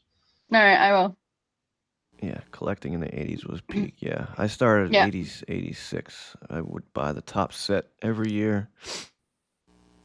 Yeah, Yeah. it was good stuff. Worth 1 shroot buck. That Zach said about your card. Any other hobbies that we should be aware of, Teddy, or is that pretty much? I'm just a covered? ball player now, Just a Danny ball boy. player. Yeah. Yeah, baseball is. I guess you can call it a hobby. At what point does a hobby become an obsession, right? So, I only played I think 64 games this year. Only. I think the most I played in 1 year I think was 84. That was the year that I was playing in the Park League with the A's. I was playing in the Braintree White Sox in the Cranberry League, and I was still doing Alabrandies in the ICL and the Bombers too, right? So Wow. between those, and obviously there's going to be a lot of carryover, so I couldn't make every single game for everybody, but Hmm. that was I think that was the summer right before we had TJ. Maybe I'm trying to think the years now, but that was like my last hurrah, and yeah, That a lot of that would baseball. kid would do it. And you've been doing a little less catching than you have in the past. I know you played in a lot of third base. I know the Bulls have a number of catchers, but are you slowly, moving from Yeah, catching to other so roles? I still caught pretty much all the playoff games for the Chiefs last year, and that's just a young man's game now. I can't be Yeah, catching right. 18-year-olds anymore. Like I was just like that took years off my life because those playoff games go every single night. So if you're catching 4 games in a row, like my knees are shot. Yeah. Bombers, we always, shout out to Mikey Morai, who's a phenomenal catcher for the Bombers. Like I didn't need to when we had Mikey, but then Mikey, Mikey was only around for half the games this year, so still catching for the Bombers. But yeah, the Bulls don't need me to. They got Kevin Lyons, they got Brendan Eigebrodt, Johnny Hayes could fill in when they need to. Yeah. But they were nice enough to let me catch my brother-in-law for the championship finisher. And that was a lot Oh, of fun. that's awesome. Yeah. Teddy, playing that much ball, like what do you do to recover? Good question. So I mean, this year, even though with all the games that I played, I had a runner. So I mean, like That helps. Yeah. I tweaked my back midway through the year, so I was on DH duty, and even when I was playing in the field, you can, if you know your body, you can get away with not putting too many miles on it. Mhm. If I was catching like last year, I wouldn't have been able to do it because I think the last 3 years I kind of overdid a little bit with the catching. But now that I'm only catching maybe I probably caught 15 games this summer, and that's enough where you can kind of get amped up for it, What about between games though and stuff though? I mean, it's still a lot of ball. I wake up and the first thing I do is have an 800 milligram ibuprofen with breakfast. You know what I mean? Like it's there's only so much you can do, and when the pain gets higher, you take more, right? That's how those things work. It's listen, I don't have any secrets. I'm really not that good of an athlete to begin with. I think I'm more of a hitter than I am an athlete. If I was Juan Parra stealing bases, I'd probably be breaking down a lot faster. But if anything, at 40 years old, I know my body, and there are times where I know I have to amp it up, but other times I can just, kind of keep it in second gear and, save it for when we need it. And then you only need that 3-week window in the playoffs where you just leave it all on the field, right? So once the playoffs are over, we go up to the main house and we relax and we, turn our phones off. And I've got a nice 4-month window where I can kind of catch my breath and then do it all over again next summer. That's awesome. Yeah, and going back to the Chiefs, that last year, that was a crazy series you had with Lexington. Yeah, man. And Lexington, God bless Rick DeAngelis. You need guys like Chuck Andre and Rick DeAngelis to keep baseball at the forefront. And those guys have just been keeping that. To me, listen, I played in all the leagues around here. I don't think there's a better baseball league than the Intercity League. I think that's just the best talent. And it is a little top heavy with the Lexington Blue Sox, but Lexington brings the heat. You know what I mean? They've got monster athletes. The hardest thing with amateur baseball nowadays is that there's so many more leagues. So the Futures League really drew from the talent pool that you can go to the Yawkey League and the Park League and the Cranberry League and the ICL. So without that, you're getting the most elite high school players now. They're kind of going to go D1 the following year, but they're still very, very good and talented and have peripherals, out the wazoo, and they can throw the ball hard. And you've got those guys that are like the D3 all-stars and all-pros, like not the guys that are going to be going out to Cedar Rapids or the Cape or the NECBL, but that's fewer and farther between now. So like without guys like me and the older guys still, buoying these rosters, it does kind of drain the talent pool a little bit. But listen, Andre Chiefs and Lexington Blue Sox, it's a great rivalry. And very, very proud of those Lexington guys this year. They earned it, and it was a really great run for them. And last year, that series took like a year off my life. I'm sure. It was just a heavyweight. It was knockout punches every single night, and at the end we ended up on top. So a lot of fun. Yeah. So we had Chuck and Rick on the podcast. So speaking of good series, did you watch any of the 28+ series? I know the Bombers weren't in it this year. Oh, How crazy was that series? Listen, I playing Toledano in the 38s. I told him, like, God bless you, buddy. You're still doing it. I mean, he was just getting big hit after big hit every single night. And what have I said? 5 times in this call, guys. Like, hitting's hard. So when someone's in that zone and they're just barreling balls and they're getting big hits, you tip your cap to them. And I like to give credit where credit's due. And those guys had an amazing run. And that Somerville team that won the 28s this year, rankings aside, that was the team that was supposed to win the title this year. Like those guys with that staff, like pitching staffs win championships, and they had the arms this year. God bless Ross for putting that squad together and putting together a winner. And then you got your horses. I mean, got guys like Valcourt and Smitty hitting the ball in big spots. Like, of course you get off to get the trophy. Look at you. Yeah, right. He slept with it. Huge. I would do the same if it took me that long to win one, Dan. So there you go. I don't mean to rub it in, but you got enough at 2 sets of hands. So Danny, there are years when you lose and it leaves a real bad taste in your mouth. And then there are years where you lose and you say, I'm like, I couldn't have been more pumped for you guys. You root for the good guys, and Danny Field, Orazio. These are good baseball guys that deserved every bit of that championship. So thanks, buddy. Doesn't hurt that you're playing the Expos, which is another but you definitely had the home field advantage there, and you had people pulling for you. We were undefeated at Trum this year, which was crazy. I think we were like 11 or 12-0. Really good arms, man. Good bullpen. That's a tough team. You guys are stacked to run it back next year. So see if I can change that though. And like you said earlier, like how lucky are we that we get to play with guys like Mike Smith and John Jones and all these other guys who are just beasts. Not only beasts, but just stand up great dudes. I cribbed Joe Mazzulla's pregame speech to one of the reporters was asking about Jason Tatum, saying about all these things that he has to deal with, all the pressure and all that. And Joe Mazzulla's response was, he gets to deal with that pressure. You know what I mean? And I always tell that to my teammates. It's a privilege that we get to be playing in these high pressure situations in October. And that's not lost on me, and it's not lost on my teammates. Like, enjoy embrace the suck, they say. Like, there's nothing better than, it's okay if your butthole puckers up a little bit in a tight spot in a 1-run ball game. Like, it means you're alive. It means we're doing this, very special thing here. So I love that stuff, and I love seeing guys come to the forefront and really, do their business like Somerville did this year. Yeah. So I had a question on your thoughts. So the Yawkey League, obviously they're down to 5 teams. You've heard rumors of teams either moving to different leagues and stuff like that. What's your thoughts on what's gonna? I feel like there's gonna be a lot of changes next year when it comes to Boston amateur baseball. Have you given any thought, or what? You've been in the Yawkey League for a long time. I'm sure you'd hate to see see it fold. Listen, I love Dave Tresca. He's like a brother of mine, so I root for them. I want them to keep doing it. I think Dave McKay's got a big heart, and he wants the league to do well. I'm glad Steve Robb is kind of joined in and kind of grabbed the reins a little bit, trying to help. I think they're dealing with a losing hand.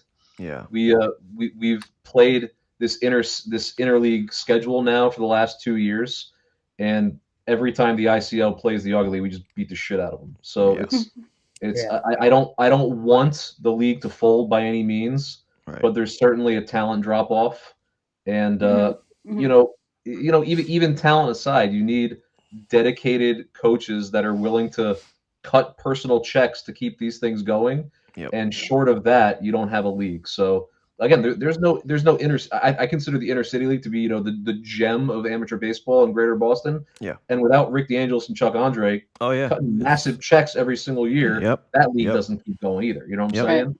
Right. So you can say what you want about the product on the field, but you really need people that say, okay, we want this to keep going. How are we going to keep it going?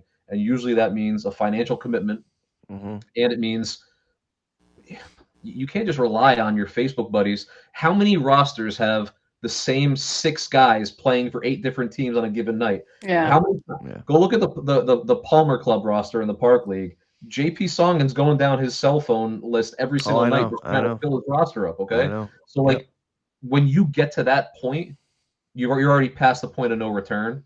So you need an infusion. Like, what I would love to see is some of these, I almost said weaker or lesser, just some of these, up and coming leagues. Okay, you really need them as a feeder system to keep these leagues going. There's a lot of egos involved. You know what I mean? A lot of the guys running this, there's a lot of bad relationships, guys. A lot of burned bridges. A lot of guys who owe money from other leagues. You know what I mean? And people don't forget. So it would be nice when faced with the reality of a league going away. Hey, Mikey Powers, there he is. Another one of my baseball brothers. I'd do anything for that guy.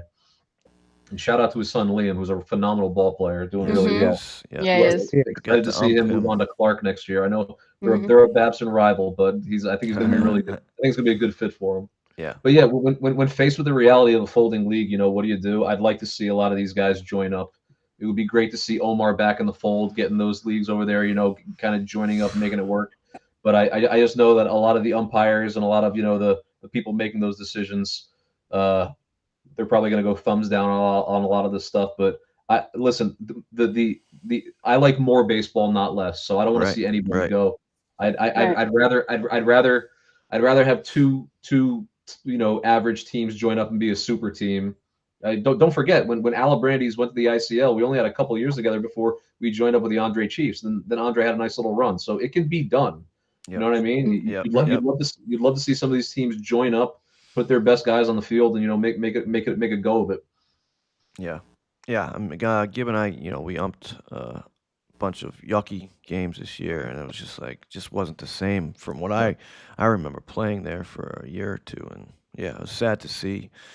So hopefully they figure something out, but I think there's gonna be a lot of changes next year with unfortunately with amateur baseball in Boston. Like you said, though, there is a lot of bad blood. It would be nice if they could just put it aside and, like you said, maybe make a couple of 2-3 very good teams or fairly competitive teams, but there's a lot to get over. Yeah, everyone needs to put their ego aside for the better of baseball. And the one thing I'll say, just kind of closing out that conversation, I've been at those league meetings before. I've seen like back in the Yawkey League and the ICL.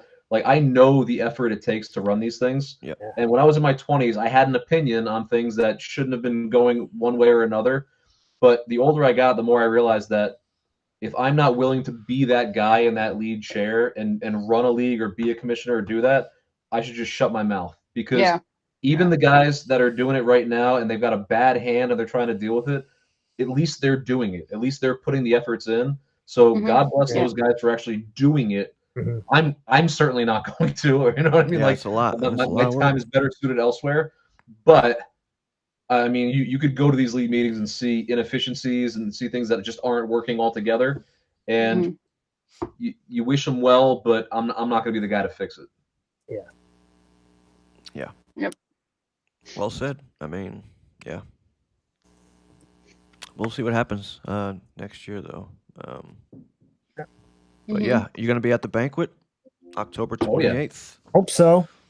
I gotta borrow my kid's wagon for all the trophies I'm taking home. So yeah, I'll be there. I also threw the idea out there for Mike McGuire if we both wore tuxedos. Maybe the Dumb and Dumber, Dumber style. Tuxedos, Awesome. Can you, like the pink and powdered blue? I think that'd be phenomenal. I thought it was orange. Yeah. That best. I think you're orange. Yeah. Game on in Boston. Yeah, that'd be phenomenal. Yeah, should be a good time. Nah, it's always fun. I got my wife and I got my sister-in-law and my brother. We're all gonna make a night out of it. Probably hit up Encore afterwards and turn it into a nice little Tuesday. But yeah, definitely looking forward to it. There's a tradition. I know. Why is it on Tuesdays? Jesus Christ. We have a tradition. So I don't know if I've sent you pictures of this, but Dave Lightbody, every time I win a trophy, he defiles it somehow. So I've got one MVP trophy, and he did this at Game On. He ripped the bat off my MVP trophy. What the hell? Shoved it up the guy's ass. It's still there to this day. The next year, with his hands, he's a carpenter. With his hands, he rips the head off the trophy, put it on eBay for like 15 grand, and he held it for ransom. And I was like, "Can I just have the head back so I can glue it on the trophy on here?" That's fucking pricey. So. And then a couple years ago, Brian Safel won the Cy Young Award, and he knew Lightbody being the way that he is. Yeah. He literally got his Cy Young Award and went out the back door and left. He's not going to allow him to do anything to his trophy. But at this point, I like giving it to Dave just to see how creative he is. Just to see what he's going to do. So, Lightbody's quiet, hilarious. Like he's got 2 canvases to paint with this year that he can do something fun with. So we'll see what he comes up with. So have you guys ever fucked with his awards? Because he's won Manager of the Year, MVP. That's a good point. He used to get his Manager of the Year. He calls them paperweights. He's still got him in his office.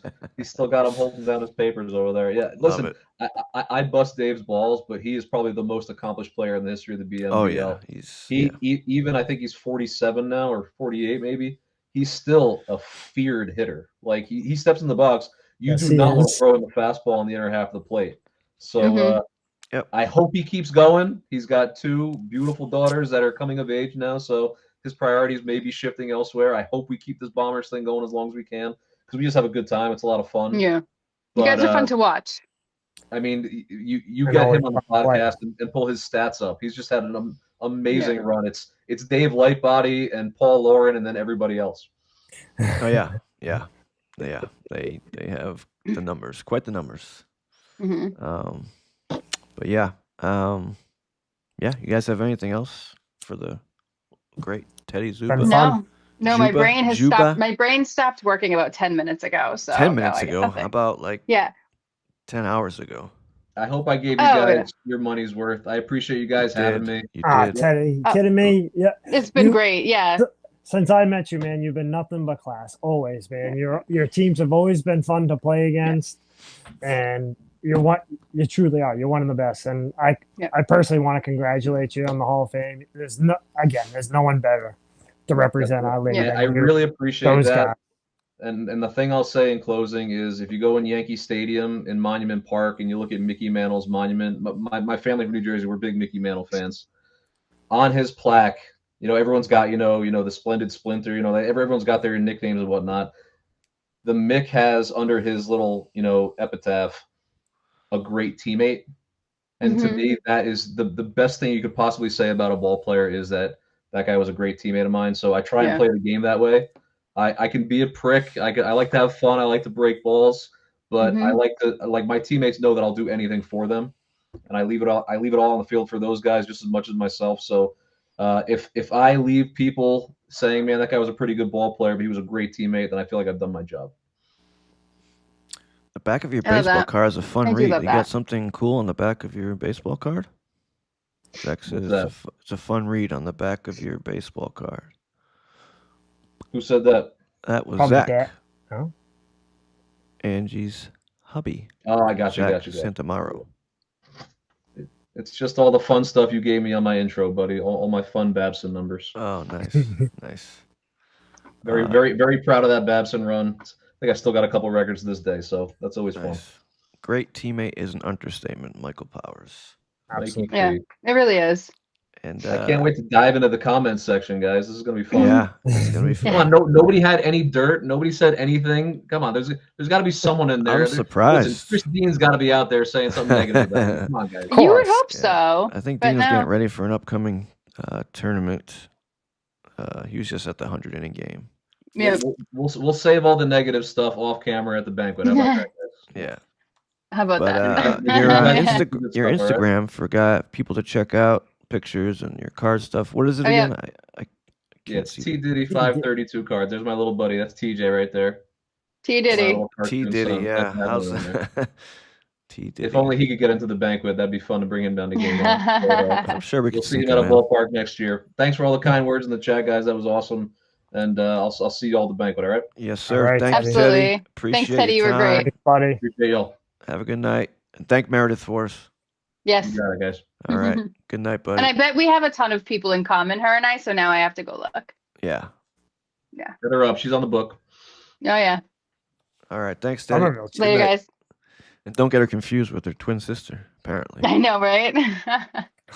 Which there was a lot of twins in Somerville when I was growing up. So something. Yeah. There's something about that. Something in the water. Yeah. All right, guys. Yeah. Angie needs I'm to dying. sleep. So I'm guessing and then, you like, have nothing while for I was your... sitting here, no, I have nothing. Nothing. Although while I was sitting here, I like turned my head a certain way and I was like, Oh, well, that boy. hurts. Oh, boy. Yeah. I didn't do it while I was sitting here. I think it was just the way that I turned my head. So yeah, you guys are awesome. I love you. Recovery 22 is in the real. books. 22 in the books. Yeah, We'll be back 22. next Sunday. Hopefully, I think maybe the president of the Futures League, trying to get him on. So Oh, cool. stay tuned. Yeah, stay tuned for that. And of course, be sure to like, subscribe, Facebook, YouTube, Instagram, Spotify. Please help us out. We appreciate it. And yeah, that's a wrap. And Have a good night. I don't think we mentioned it, but just so happens that Teddy's number was 22. 22. Oh, that's right. 22. That's right. That's why I put it. Yeah, we said that. I know we said that to ourselves earlier. Yeah. Yeah. When we were talking about jerseys last week, yeah, that happened. Yeah. Yep. But, All right, guys. good episode. Angie, get some sleep. episode. Gib, I always am. a pleasure. It was fun, Good night, guys. Happy Always Monday night. Always fun. Happy Monday night. See you guys We'll be back on next Sunday next week. time. Yep. Yes. And thanks for Terrio again for making a special That was so appearance. funny. That was pretty awesome. Yeah. I was like, what? What's going The on? acting wasn't as good as it was supposed to be. We did rehearse briefly, but yeah. That's It was hilarious. good. Yeah, it was good. Yeah. All right, B guys. team for life. B team. All right. Peace All out, right, bye, guys. Good night. See you later. Good night.